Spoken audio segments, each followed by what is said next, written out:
அரசி வீட்டில் கோர்ட்டுக்கு போகிறதுக்காக எல்லாரும் ரெடி ஆகிக்கிட்டு இருப்பாங்க.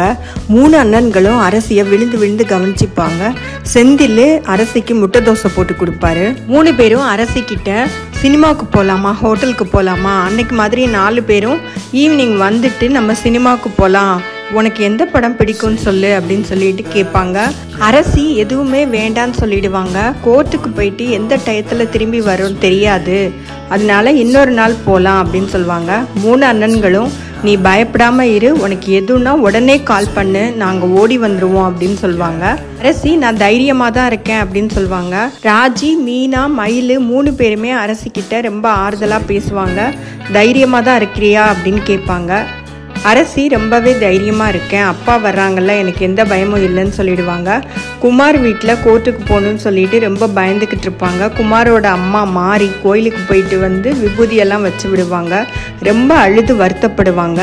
சக்திவேல் அவங்க அண்ணன்கிட்ட எப்பயும் போல் நீங்கள் பார்த்துக்கிட்டே தான் சும்மா தான் இருப்பீங்க, எதுவும் செய்ய மாட்டீங்க அப்படிங்கிற மாதிரி மறுபடியும் சண்டை இழுத்துக்கிட்டே இருப்பார்.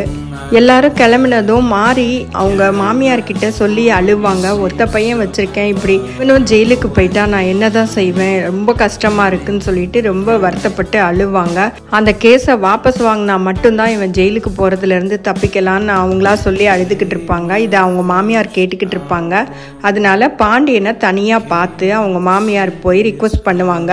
நான் பாண்டியன் என்ன சொல்வாருன்னா, நீங்கள் பெத்ததாய் மாதிரி என்னை ஆரம்பத்தில் பார்த்துக்கிட்டீங்க, நான் உங்கள் கடையில் வேலைக்கு சேரும்போது என்னை பெத்ததாய் மாதிரி பார்த்துக்கிட்டீங்க, அதனால நீங்கள் இது வரைக்கும் கேட்ட எல்லாத்தையுமே நான் செஞ்சு கொடுத்துருக்கேன், முடியாதுன்னு எதுவுமே சொல்லலை. ஆனால் அரசி விஷயத்தில் நான் கேஸை வாபஸ் வாங்க மாட்டேன், ஏன்னா அரசி தான் எங்கள் வீட்டோட சொத்தைவோம் அப்படின்னு சொல்லுவார். வீட்டோட மொத்த சந்தோஷமும் அரசி தான், அதனால என்னை மன்னிச்சிடுங்க, இந்த கேஸை வாபஸ் வாங்க முடியாது அப்படின்னு சொல்லிடுவார். அதோட இன்னைக்கு எபிசோட் முடிஞ்சது.